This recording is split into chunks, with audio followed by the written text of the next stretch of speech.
The thing that got to me first wasn't the chair itself. It was that it was pointed at the cabin, like somebody had taken the time to line it up. I remember standing at the sink with this chipped blue mug in my hand, coffee not even hot anymore, looking out through the front window because something in the yard felt wrong in a way I couldn't place at first. It was late enough that the trees had gone flat and dark, and the clearing around the cabin was that weird gray color you get right before full dark, when everything still looks visible, but none of it feels readable. There was a folding chair under one of the pines across from the porch, maybe 40 feet out, facing straight at me, not turned off to the side, not half collapsed, just set there. And I know that sounds like nothing. A chair in the yard, fine. But when you're alone for a reason, when you've gone out of your way to rent a place with no television, no nearby cabins, almost no signal, and an owner who actually wrote in the listing, disconnect and enjoy the silence, you start noticing anything that feels like a decision somebody else made in your space. I kept looking at it long enough that my coffee went cold. Then the light outside dropped the rest of the way, and I heard one dry twig snap somewhere past the tree line. That was the first night. I rented the cabin because I was behind on edits for my first novel, which, even saying that, still makes me feel a little ridiculous. I was a full-time author. I still did freelance copy work and a little editing for other people, mostly boring stuff, web copy, product descriptions, that kind of thing. The book was the first real thing that felt like mine, and my deadline was too close for how messy the draft still was. So I did what a lot of people probably fantasize about and then never actually do. I found an off-grid log cabin online, sent too much money to a guy named Ron who had maybe 4 photos on the listing, packed my laptop, printed pages, a duffel bag, 2 hoodies, instant oatmeal, ground coffee, and drove out into Allegheny for 3 days to be alone. It was exactly what I thought I wanted. The road in was an abandoned forestry road that had technically been reopened enough to drive, but barely. Grass up the middle, potholes, branches brushing both sides of the car. By the time I got there, I hadn't seen another vehicle for the better part of an hour. The cabin sat in a small clearing with a hand pump, a stack of split wood under a lean-to, and a porch that slanted just enough for you to notice when you set a mug down. No Wi-Fi, no TV. Solar battery setup, propane stove. 1 bedroom downstairs, 1 loft space above, and windows on all sides, which had seemed charming when I arrived around noon and a lot less charming by evening. I liked it right away. That's the annoying part. I was good alone. I always had been. I don't mean in some hard, dramatic way. I just didn't mind being quiet. I liked having nobody around to explain myself to. At home, I worked in a little apartment above a laundromat, and after a few hours, the dryers started sounding like faraway traffic. I used to put on noise just to cover noise, so the first afternoon at the cabin felt almost fake.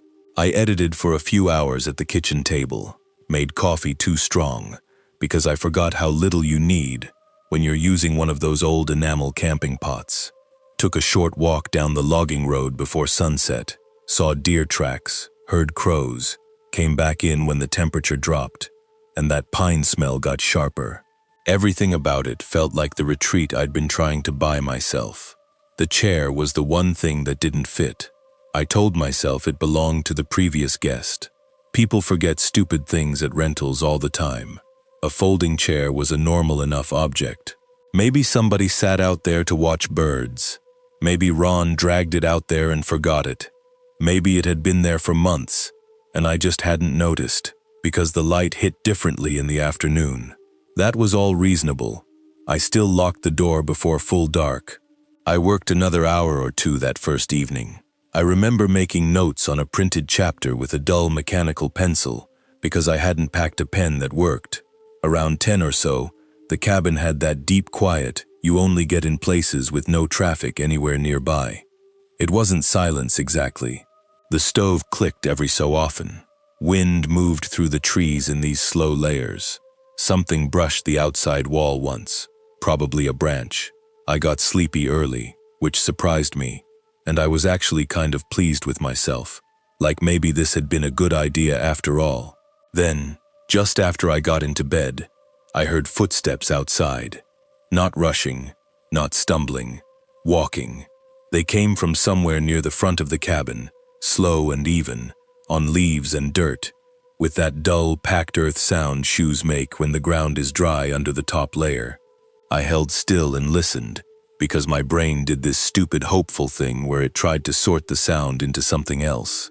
Deer, maybe a raccoon big enough to sound heavier, maybe wood settling.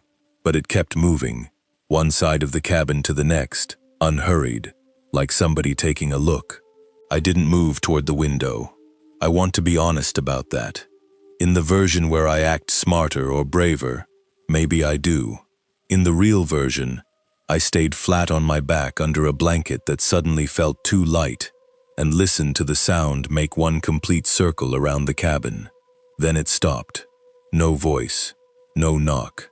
No car door, no second lap, just stopped. I waited a long time after that, staring into the dark and listening so hard my ears started creating sounds that weren't there. Eventually, I told myself it had to be an animal. A person out there made no sense. The nearest occupied property was more than 5 miles away. Ron had told me that twice, like it was a selling point. There were no lights in any direction. No reason for anyone to come walking around a rental cabin in the dark and then leave without doing anything. I slept badly anyway. The next morning I made the mistake of checking outside before I'd even had coffee. The chair had moved. It wasn't under the pine anymore. It sat closer now, maybe 20 feet from the porch, angled toward the front windows. And what made it feel wrong immediately was the wind. All night, the gusts had been hitting the left side of the cabin hard enough to make the window over the sink tick in its frame. If the chair had blown, and I know how dumb that sounds now, but I really was still trying to give myself normal explanations, it would have gone the other direction, not closer. I walked out onto the porch in socks, and cold air hit my ankles. The grass was wet. The chair looked ordinary in daylight. Cheap aluminum frame, green woven seat, one armrest, split at the plastic cap. It looked like the kind of chair somebody keeps in the trunk for kids' soccer games. I remember actually feeling embarrassed standing there staring at it. I went down and picked it up. It was dry, except for dew on the top edge. Lighter than I expected. I carried it back to the porch and leaned it against the wall near the stacked firewood. That should have been the end of it. It wasn't even noon yet. The whole second day was normal enough that I started being annoyed with myself. I got a lot of work done, more than I had in weeks. I cut an entire chapter, rearranged another one, and for the first time in months, the book stopped feeling like a problem and started feeling like a thing I could actually finish. I took another walk, shorter this time, because clouds had moved in and the light went thin early. Found an old rusted sign half swallowed by brush down the road. He heated canned soup for dinner. It all should have flattened back into routine. But the watched feeling had started, and once that gets into you, everything changes shape around it. I kept checking the windows without meaning to. Not just looking out, but checking my own reflection first, realizing how much easier it was to see inside than out once the light changed. I started moving differently in the cabin, turning lamps off in rooms I wasn't in, standing to the side before peeking through the glass. It was subtle at first, more habit than fear. The kind of thing you do after you've watched too many crime documentaries and spent too much time online. Before dark, I noticed the chair was gone from the porch. That made me go still. In a way, I took the flashlight from the hook by the door, stepped outside, and found the chair back under the pine again. Same place as the first night, facing the cabin. I wish I could tell you I got in the car right then and left, but the truth is, I didn't want to be the kind of person who bailed because of a chair. I had a deadline. I had paid for the cabin. I was also still operating inside that really stubborn part of your brain that hates admitting the pattern is real. I thought maybe Ron had come by for some reason. Maybe he'd needed it. Maybe I was misremembering exactly where I'd learn at it. Maybe there was another chair, even though obviously there wasn't another chair. I brought it back again, this time folding it closed and setting it inside the cabin by the door. Then I checked the lock twice. That second night, the footsteps came back just after dark, earlier than the first time. I was at the table with my laptop open, and the sound reached me through the wall to my right, slow and soft, and deliberate enough that I knew right away it wasn't an animal. Animals don't move like they're thinking about whether you can hear them. This did. One full circle around the cabin. I stood up without realizing I had. My knee hit the table hard enough to shake the laptop. I didn't go to the window. I backed up instead, to where I could see part of the room and not be outlined as clearly. The footsteps passed the front wall, then the left side, then the back, then stopped. It sounds childish now, but the worst part was waiting for the next thing. A knock, a voice, the door handle, anything. Your body sort of braces for the next step in the logic of the situation, and when it doesn't come, when someone chooses not to escalate, that can feel worse. I didn't sleep in the bedroom that night. I stayed on the couch with all the lights off except the one over the stove, which I left on, mostly because I couldn't stand the idea of total dark behind me. I had the flashlight and a cast iron poker from the wood stove on the cushion beside me, which I knew was almost useless and kept there anyway, because having nothing felt worse. Sometime after midnight, I thought I saw movement past the front window. Just a shift, a dark vertical shape where there shouldn't have been one. I held my breath so long my chest started hurting, but nothing happened after that. No more footsteps, no engine, no voice. At sunrise, I finally got angry enough to do something useful. I had packed binoculars because I'd convinced myself I might do some bird watching during breaks, which is a thing I never actually do at home, but apparently becomes part of my fantasy self whenever I go outdoors. I took them out to the porch with my coffee and looked toward the pine where the chair had been. The chair was there again, and through the binoculars, I could see the grass around it had been flattened into an oval, not just from being set down, but from somebody being there a while. There were fresh cigarette butts on the ground beside it, pale filter tips bright in the grass, and a crushed beer can tucked near the roots. That was the first moment I stopped trying to explain it away, because it wasn't random. It wasn't a forgotten object. Somebody had been sitting there at night looking at the cabin while I was inside, and not just once. I went back in and locked the door again, which was stupid because it had already been locked, but it gave my hands something to do. My mouth had gone dry. I was aware of every window all at once. The front one over the sink, the narrow one by the stairs. The bedroom is facing the side yard. All of them suddenly felt like me offering information I hadn't meant to offer. Where I sat, when I moved, which room I slept in. I thought about calling Ron. I had 1 bar of signal if I stood near the back corner of the porch and held my phone up like I was offering it to the sky, but when I tried, the call failed twice. I considered just packing then. I really did. But this is the part that still makes me sound like an idiot. I had 1 night left, and in daylight, with no sign of anyone around, leaving felt like overreacting to a watcher I still hadn't seen clearly. Also, I wasn't thinking cleanly anymore. I was in that bad middle place, where fear and embarrassment mix, so I did a bunch of half measures. I kept the chair inside. I dragged the little kitchen table in front of the front window, so I'd have to physically move something to stand there, which made no practical sense, and still made me feel marginally better. I took a trail camera I'd brought, because again, in my head this trip had included nature and wholesome outdoor breaks, and not me crouching by a window with a stove poker. And I strapped it to a tree near the edge of the clearing, aimed back toward the cabin and the pine. I told myself if the person came back, I'd at least know what I was dealing with. The rest of that day had this awful stretched quality to it. I tried to work. I kept rereading the same paragraph. Around late afternoon, I realized I'd been listening more than editing for nearly an hour. Every sound in the woods seemed either too small or too far away. No voices, No engines. No footsteps. Just enough quiet to let my imagination do what it wanted. That third evening, I made the dumbest choice of the whole trip, which was staying after sunset, because part of me wanted proof. The first hour of dark was empty. I sat at the table with the laptop open but untouched.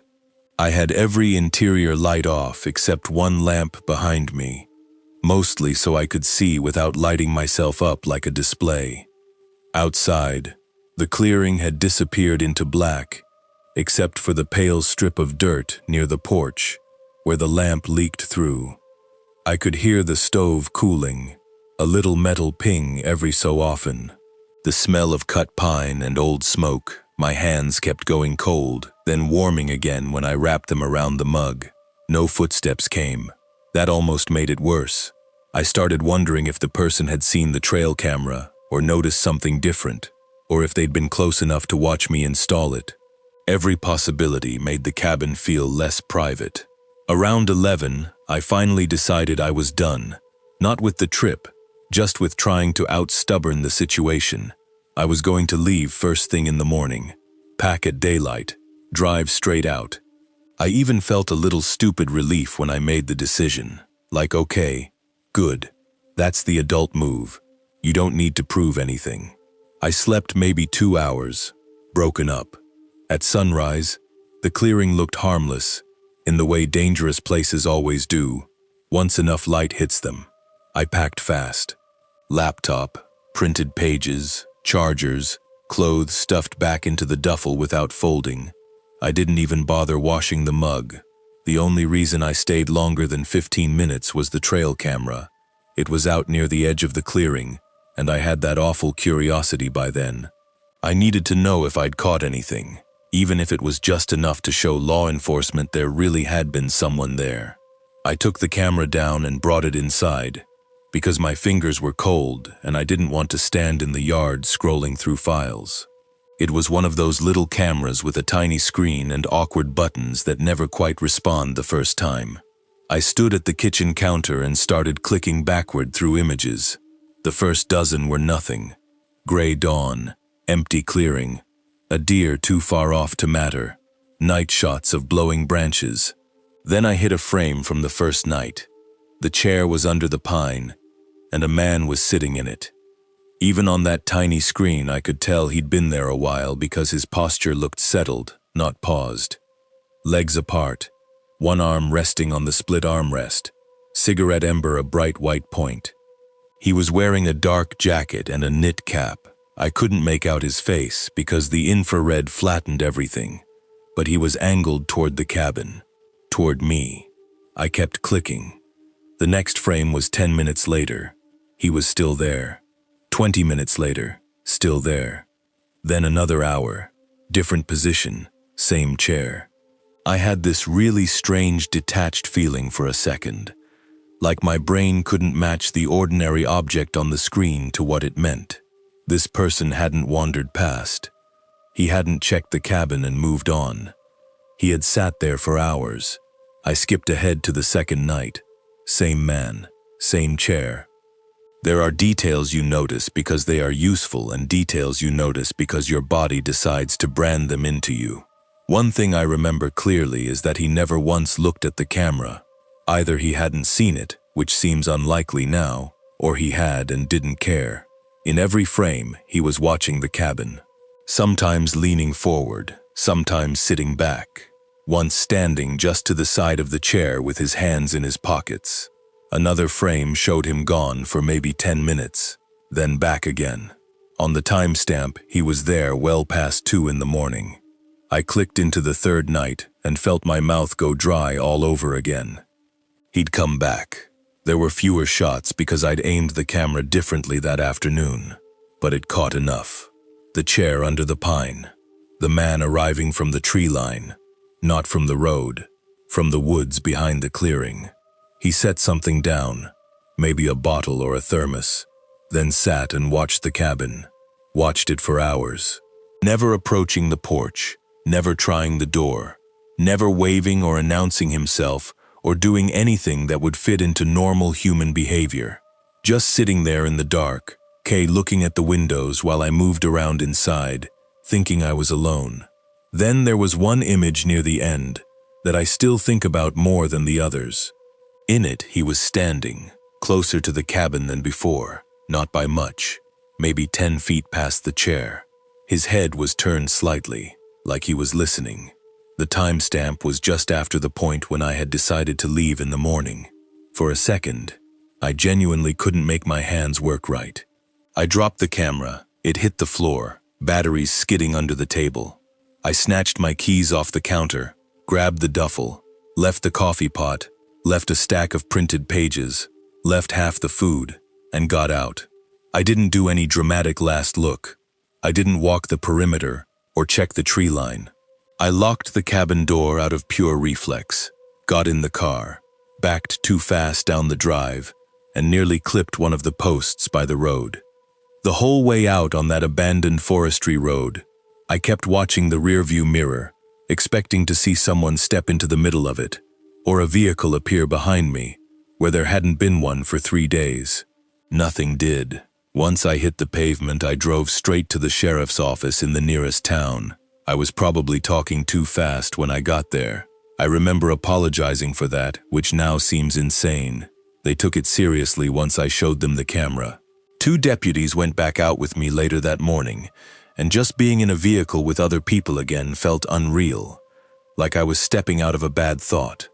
When we got to the cabin, the chair was gone. Not folded beside the porch, not under the pine, not in the woods nearby. Gone. The deputies walked the clearing, checked around the tree line, and looked for footprints, but the ground there was too mixed and dry to give them much. They found old cigarette butts and flattened grass. That was about it. One of them asked if I was sure Ron hadn't mentioned a neighbor, caretaker, anybody with access. Ron swore no. He sounded shaken in a very genuine way when I got him on the phone later. Said he'd never had complaints like that before. Never heard of anyone around the place. Maybe that was true. Maybe it wasn't. I went back once, in daylight, with a friend, to collect what I'd left behind after the deputies cleared it. I didn't stay more than 10 minutes. The part that sticks with me isn't that someone was out there. It's how long he was willing to do nothing. No threats. No attempt to break in. No note. No voice. Just those hours in the chair, night after night. Like watching me was the whole point. And I still don't know who spends 3 nights sitting in the dark outside a rental cabin without ever coming to the porch, or how many other people stayed there before me and never checked the tree line closely enough to realize they weren't the only ones there. The next one came from somebody who knew his cabin well enough to hear when one sound did not belong. The knock was so casual that I almost didn't get up. Just one knock, not loud, not urgent. Around dusk while I was in the kitchen draining the last line in the sink before I shut the water down for winter. It had started snowing about an hour earlier, the light kind that barely looks like weather until you step close to the window and realize the whole air outside is moving. I wiped my hands on a dish towel, walked over to the door, and by the time I opened it, there was nobody there. No footprints on the porch except mine from bringing in firewood. No engine noise. No voice calling from the drive. Just the porch light making a weak yellow patch in the snow, and the woods beyond it, already going blue. If you spend enough years alone in one place, you get used to little oddities. Sounds carry strangely in cold air. Birds hit the railing, branches tap the siding, and a person knocking once and then stepping away did not, by itself, feel like something to startle over. What got my attention was that whoever it had been had moved quietly enough on that old porch that I hadn't heard a second step. I stood there, maybe 10 seconds longer than I needed to, then shut the door and went back to the sink. By then, I had already been coming to that cabin nearly 20 years every November. My father bought the place when I was still young enough to think carrying wood was a punishment, and after he passed, it turned into one of those family properties nobody wanted to sell, and nobody wanted to fully take responsibility for either. So I became the one who winterized it, same weekend every year, After hunting season wrapped and before the real cold settled in. Drain the pipes. Empty anything that could freeze. Cover furniture. Clean out the pantry so mice didn't inherit it. Check the roofline, check the shed. Put treated boards in front of the lower crawl opening because one year, a porcupine made a home under there and did more damage than any storm. Routine matters more as you get older than people admit. You stop calling it adventure and start calling it what it is, knowing where the flashlight lives, knowing the propane gauge runs a little low, knowing the back window sticks unless you lift slightly before sliding it shut. The cabin was probably the safest place I knew, because nothing in it surprised me. Every nail I'd hammered, every hinge that squeaked, every warped floorboard near the bunks upstairs way, I knew all of it. Nearby ranger patrols passed those logging roads often enough that if I saw headlights after dark, I usually assumed it was one of them. That evening, after the knock, I still assumed ranger. There had been some seasonal closures farther in, and now and then they'd swing by to make sure no hunters were lingering where they shouldn't be. I even remember thinking I must have been slower getting to the door than I realized, and the ranger had simply gone back to his truck. Maybe 15 minutes later, I saw headlights through the front window. A pickup rolled into view outside, white or maybe pale green under the porch light, and stopped near the turnoff. Forestry logo on the door. At least it looked like one. I couldn't have drawn it from memory, but it had that official look. Stripe, emblem, block lettering. The truck idled there for a moment, long enough for me to set down the towel and step toward the door again, and then it pulled away before I could open it. That was the first little turn in the screw. Not fear yet. Irritation maybe. Confusion. I even muttered, "Suit yourself to nobody," and finished the kitchen. The cabin, at that time of year, had its own smell once the stove had been going a few hours. Dry heat, old pine walls, damp wool from whatever jacket I'd hung near the door, coffee grounds sitting in the tin because I always forgot to knock them out right away. I made myself chili from a container my wife had sent along because she said if I was going to insist on sleeping in a deer shack alone in Minnesota in November, I could at least eat like a human being. Ate at the table. Checked the weather on the satellite messenger, because cell service out there was never worth the trouble. More snow overnight, light accumulation. Everything stayed ordinary enough that the weirdness could have ended there. Then I made the call. I used the satellite service mostly for checking in with home, but it could place basic calls if you stood near the window and were patient. I called the ranger station because I wanted to know if they'd left any notice about road closures I needed to be aware of. That was it. Practical, not alarmed. The woman who answered sounded tired and very local, the way people do when they have worked a job long enough to stop smoothing out their voice for strangers. I told her where I was and asked if anyone had been sent by. She said no. I clarified the road. She said no. Again, and then asked me to repeat the cabin location more specifically, which I did. She put me on hold, came back. Said there were no employees assigned anywhere near my road that evening, and no vehicles out on that spur. Said, you sure? Because I had just seen a truck with a forestry logo. She said, if you saw one, it wasn't ours. That changed the feel of the whole place in less than a second. The problem with being comfortable alone is that you stay comfortable longer than you should. You think in systems. You reach for an explanation. I told myself, maybe it was a private contractor, maybe logging, maybe utility work, maybe somebody bought an old department truck at auction. There are plenty of ways a thing can look official without being official. Still, I went around and checked the door locks. Then I did what I always do when I'm irritated and don't know where to put it. I worked my list, covered the couch and armchairs with the old sheets we kept for dust, cleared the bathroom shelf, opened lower cabinets to help airflow, took inventory in the shed of salt, lamp oil, and the box of mismatched screws we had somehow owned since the 1990s. Being busy helped until it got dark for real.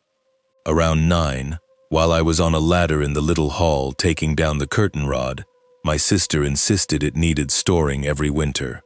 I heard tires on snow outside, very slow. I climbed down, went to the front window, and saw headlights glide past the cabin without turning in. The same truck, I thought, though I couldn't swear to it. It did not stop. That was wave one. Enough to put me on edge, not enough to make me feel in danger. I should explain the layout a little because it matters later. The front door opened into the main room, stove on the left, kitchen at the back, steep stairs up to a loft where 2 bunks sat under the roofline. The woodshed was detached but close, maybe 20 steps from the side door, with an old padlock on the outside and a regular knob lock because my father liked redundant solutions.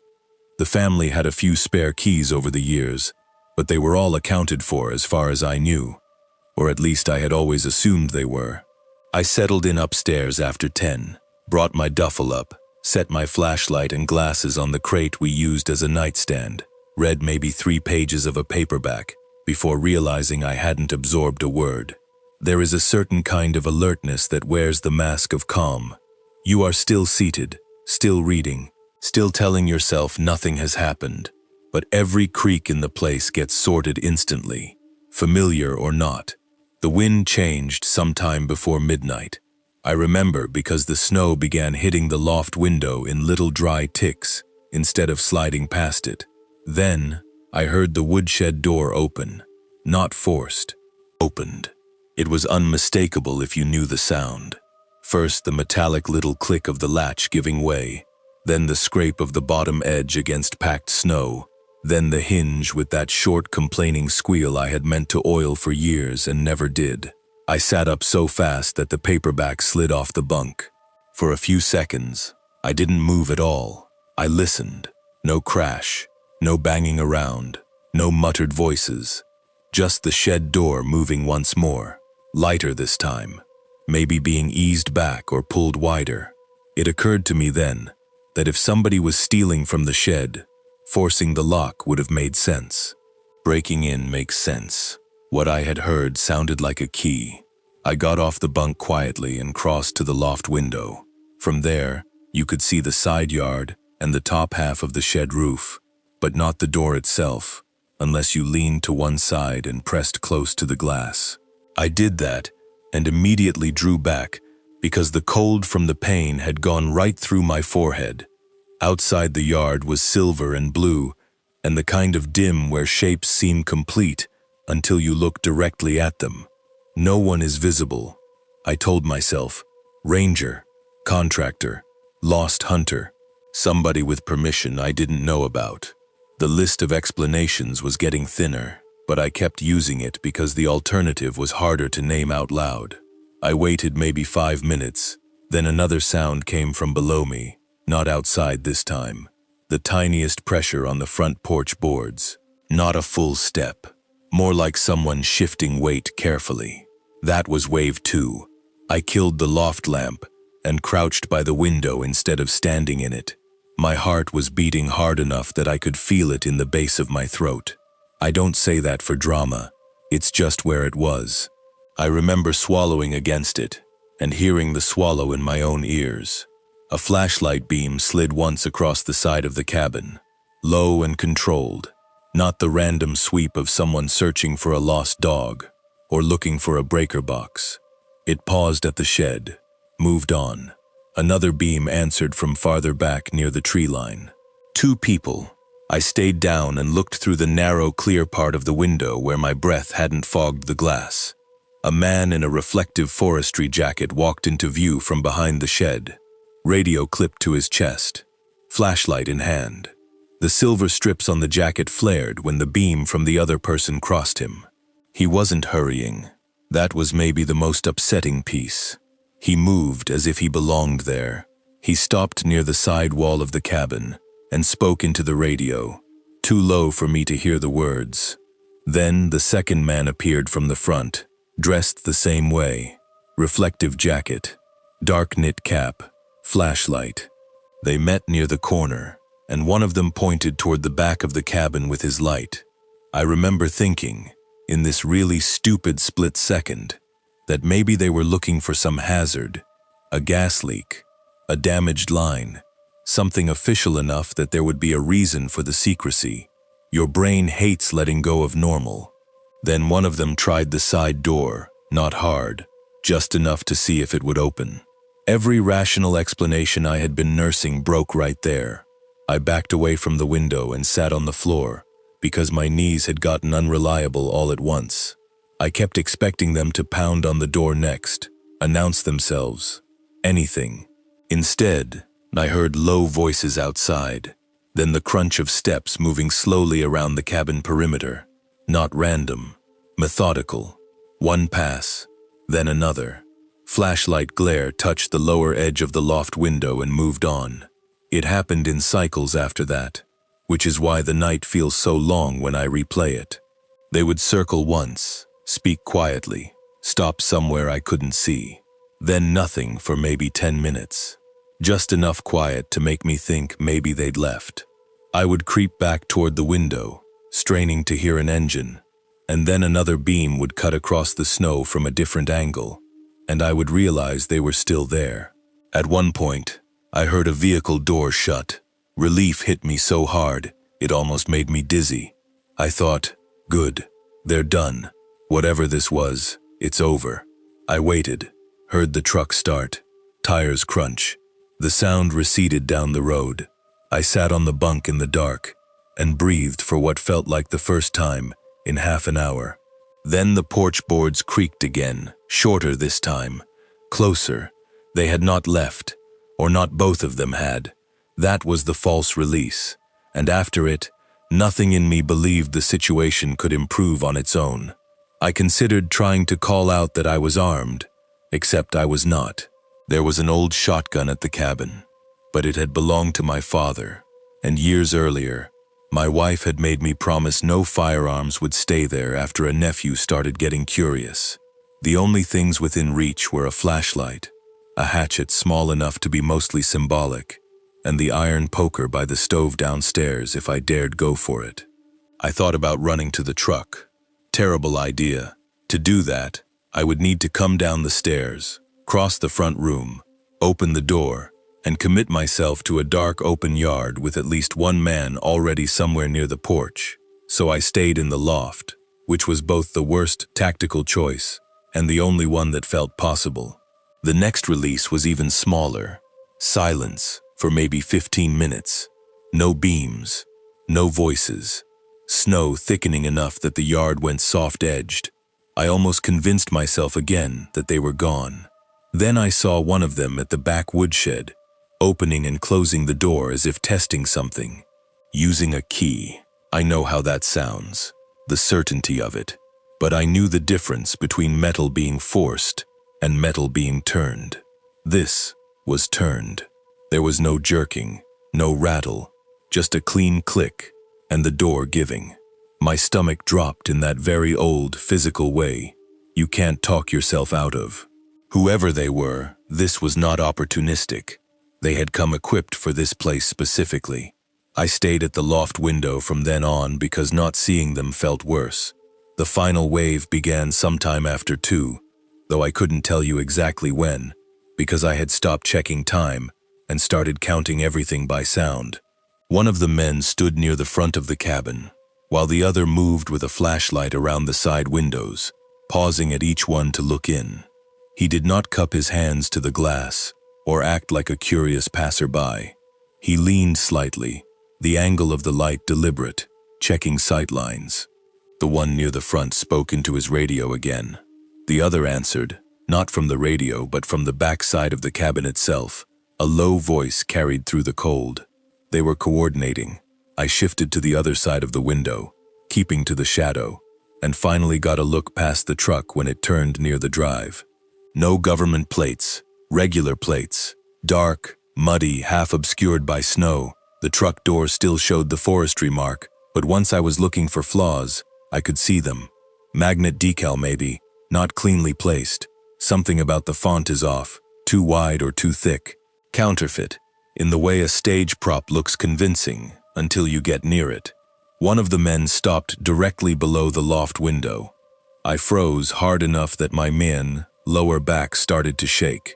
I could hear the faint crackle of his radio, then his breathing, just a little, like he had been moving in cold air. His flashlight was angled down. He was not shining it up at me, which meant either he did not know I was there, or he knew exactly where I was, and did not need to check. He stood there maybe 20 seconds. Then he walked away. I stayed awake until daylight with every muscle in my shoulders locked. Sometime near dawn, the truck finally started for real, and this time the sound kept going. Even then, I waited another full hour before moving, because if you have ever been very scared, and then not immediately harmed, you know how embarrassing the fear can feel once the sky lightens. You start negotiating with yourself. Maybe it was theft. Maybe somebody thought the place was empty. Maybe if you go downstairs and nothing is missing, you've overread the whole thing. Then I saw the muddy print on the inside threshold of the woodshed when I finally checked from the side window. Inside threshold. The door had definitely been opened. That got me moving. I packed in under 10 minutes. No breakfast, no coffee. I left 2 blankets unfolded and half the kitchen undone, which in 20 years I had never done once. Got in the truck, drove out slow until I hit the main road, then faster than I should have the rest of the way into town. Only after I was parked outside the sheriff's office with daylight around, people coming and going from a grocery store across the street, and me, did I call it what it was. Not a prank, not misunderstanding. Men posing as forestry employees had spent half the night methodically working around my family cabin, and at least one of them had a key that opened our shed. Investigators took it seriously, more seriously than I expected, if I'm honest. They spoke with the ranger station, checked road cameras farther out, took photos of the shed lock and the yard, and later confirmed the truck markings were fake. Magnetic decals, just like I suspected after the fact. They also said there had been a couple of other reports in surrounding counties of people impersonating utilities or forestry to access remote properties. Nothing close enough to tie it up neatly. Just enough to tell me this was not some one-off weird encounter. The family changed every lock within the week. House, shed, everything. We counted keys, old copies, the one hidden in the coffee can my father thought was clever, the spare my sister had in a junk drawer, all of it. As far as we could tell, none were missing. The place had never been rented, never listed online, never advertised to anybody outside family and a few longtime neighbors, which narrows the circle in a way I still do not enjoy thinking about. I still go up there every few years, though not alone anymore. The cabin still smells the same when the stove warms up. The floorboard by the bunks still gives that short groan if you put weight on the outer edge. All the familiar things are still familiar. That almost makes it worse. Because what I can't fit into any explanation, what has never settled into something I can file away, is not the fake jackets or the fake truck. People can fake anything official if they think it will buy them time. It's how they had a working key to a family cabin that was never rented, never publicly listed, and was supposed to belong only to people who already knew the road by heart. The last one is the story I keep thinking about, because the danger in it showed itself early and still almost worked. By the time I realized the second guy was part of it, he was already standing where I couldn't have gotten to my car without passing him. I was at the front door with one hand on the knob, trying to be polite to this guy who said he was looking for his dog, and something made me glance past him, toward the trees instead of at him. There was another person there, maybe 30 yards off, half hidden at the tree line like he didn't want to be noticed yet. He had a cigarette in his hand, but he wasn't really smoking it. He was just holding it and watching us. I remember the exact dumb thought I had. Oh, great, there are 2 of them. Not because I thought they were dangerous right then, just because I was already tired and stranded and didn't want to deal with strangers at night when I was by myself and trying not to act as nervous as I felt. Then the guy at the door smiled a little too fast when he saw my eyes shift behind him, and I knew he knew I had noticed. If my car hadn't started acting up, I wouldn't have stopped there. That's the whole thing. I was driving through southern Missouri on my way to see a friend in Oklahoma. Nothing dramatic, just a road trip I had been talking about doing forever, and finally did, because I had a week off, and figured if I didn't go then, I probably never would. I was 22, driving an old hand-me-down sedan my mom hated because she said it sounded tired even when it was running fine. She wasn't wrong.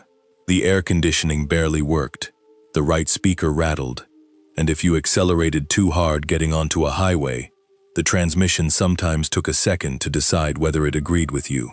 Earlier that day, it had been fine. By late afternoon, coming through the hills near Table Rock, it started slipping for real. The engine would rev, the car would hesitate, then catch. It happened once, then twice, then enough that I pulled off into a gas station and sat there with the hood up, like I had any idea what I was looking at. I called 2 shops, both closed. Found one mechanic who said he could maybe take a look in the morning if I got it to him early, but he was about 40 minutes away. The nearest motel had 1 room left online, but when I got there, they told me it had already gone to somebody in town for a fishing tournament. That was how the whole night started. Me standing in a lobby that smelled like lemon cleaner and old carpet, hearing "Sorry, we're full," with sunset already dropping behind the hills. The woman at the front desk is actually the reason I ended up at the cabin. She said there were a few vacation rentals around the lake and gave me a number for one owner who sometimes let people book last minute if the place was empty. I called from the parking lot expecting nothing, and this older man answered, sounded distracted but nice enough, said he had a small lakeside cabin open, and if I could get there before full dark, he'd let me stay one night cash. It was either that or sleep in the car at a gas station and hope the transmission held in the morning. So I took it. The cabin was maybe 15 minutes off the main road, down a narrow drive with 2 other cabins farther along the property, all dark when I arrived. That mattered at the time because seeing more than one building made me feel better. Like, okay, this isn't just some shack in the middle of nowhere. Even if nobody's in the others tonight, this is clearly a normal rental setup.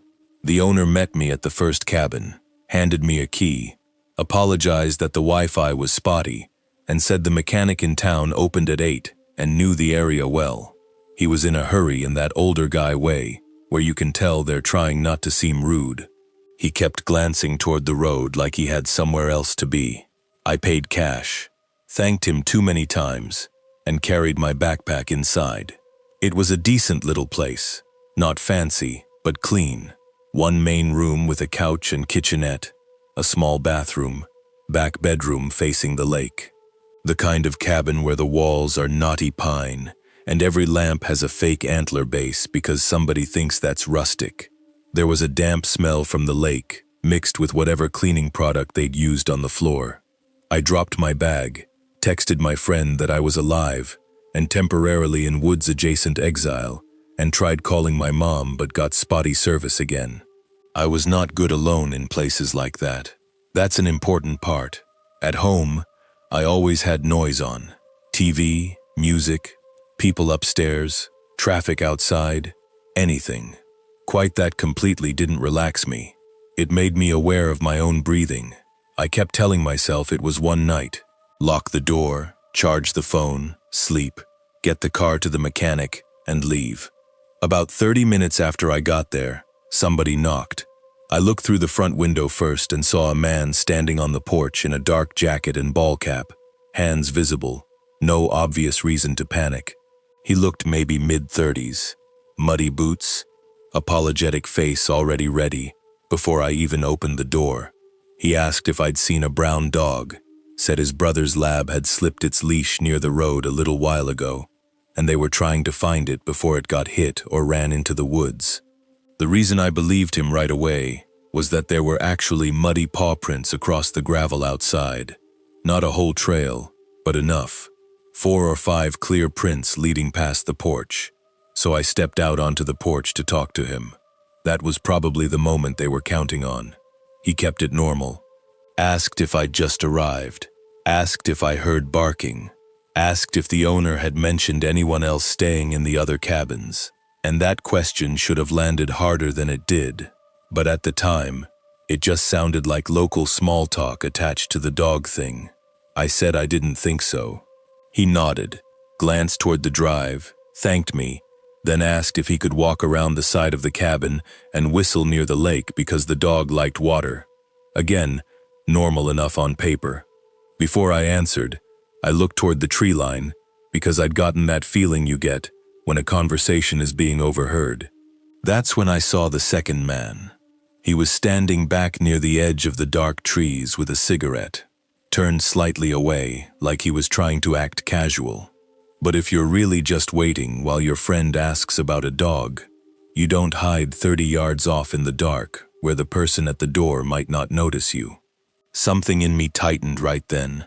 Not full panic, just that early physical thing where your hands stop hanging naturally, and you become very aware of where the door is behind you. I said I hadn't heard any barking, and I'd rather he not walk around back because I was just settling in. He smiled and said, "Yeah, no problem, totally understand," then took one slow step backward off the porch without turning around. He gave a little whistle into the yard, called out a dog's name that I don't even remember now, and walked back toward the drive. The second man stayed where he was until the first one had moved far enough that it looked less connected. Then he dropped the cigarette and drifted off through the dark. I went inside and locked the door, even though it had already been locked before I opened it. About 5 minutes later, my phone rang. Unknown number. It was the owner. He asked if anyone had come by, and I said, "Yeah, a guy looking for his dog." There was this pause on the line. Not long, but enough that I straightened up. Then he told me not to answer the door again that night. Just like that. No real explanation. I asked why, and he said he occasionally had people from nearby properties cut through the area and bother renters, and if anyone came back, I should call him, not open up. That was not reassuring, because if you know enough to warn me that specifically, why didn't you mention it when you took my money 40 minutes earlier? I asked if the dog story was real. He said he didn't know. Told me again not to answer the door. Then the call dropped. At that point, I checked every window and latch in the cabin. Front windows locked. Side kitchen window locked. The rear bedroom window, the one facing the lake, had a flimsy latch, but it was set. The back door wasn't really a door, more of a sliding glass panel with a stick in the track, which suddenly felt like the stupidest security feature in the world. I shoved a chair under the front knob too, which I know doesn't actually do much, but I needed to feel like I was doing something. Then the truck came back. I heard it before I saw it. Slow tires on gravel. The headlights moved across the front room wall, then the kitchen, then the hallway to the bedroom as it rolled past the cabin. Not speeding, not lost, slow enough to look in. I was still in the middle of the room, listening.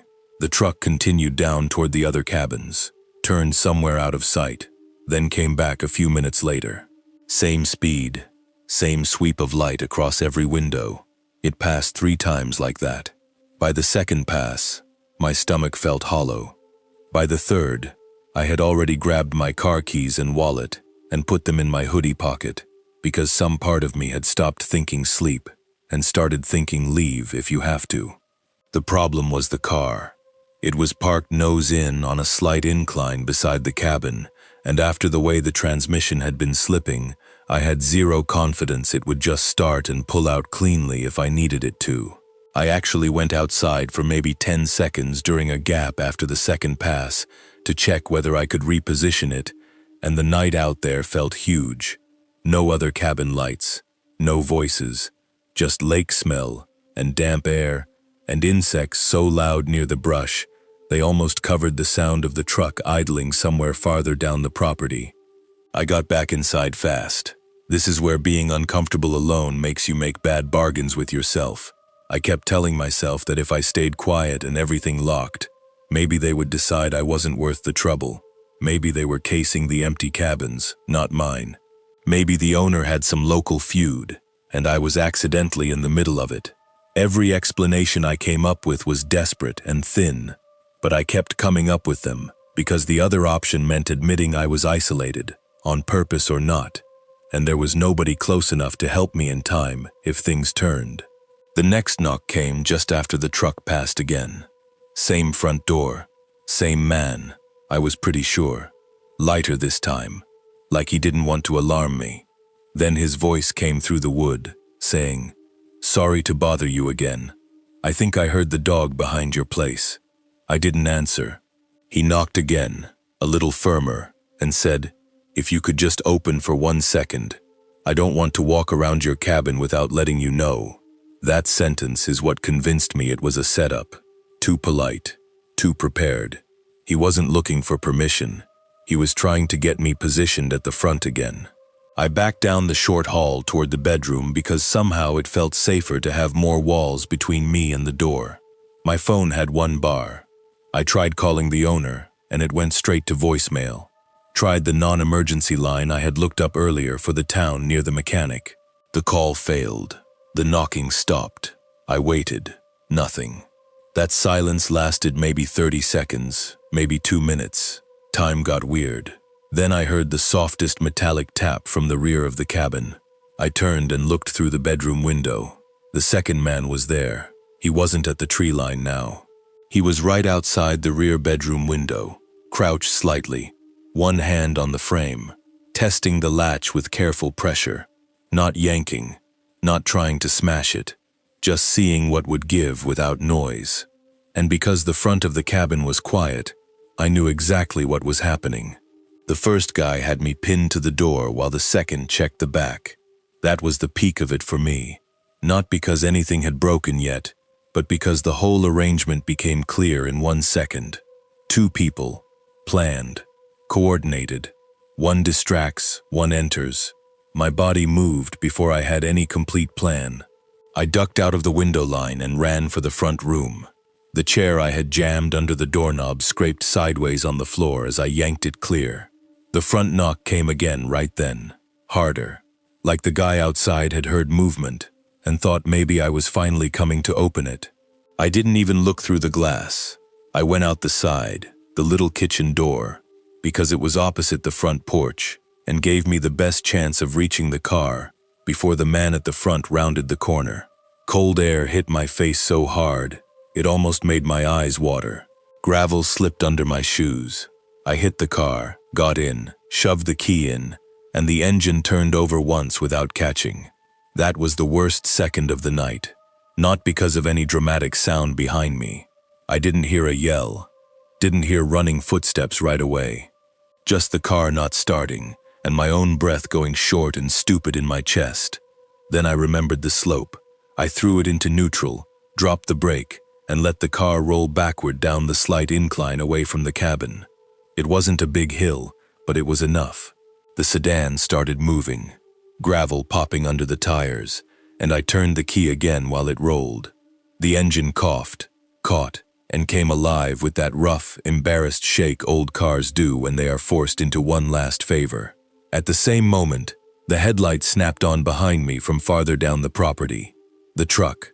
I slammed it into drive, and the transmission hesitated just enough to make me think this was it. This was exactly where it was going to die. Then it engaged. Hard. The car lurched forward.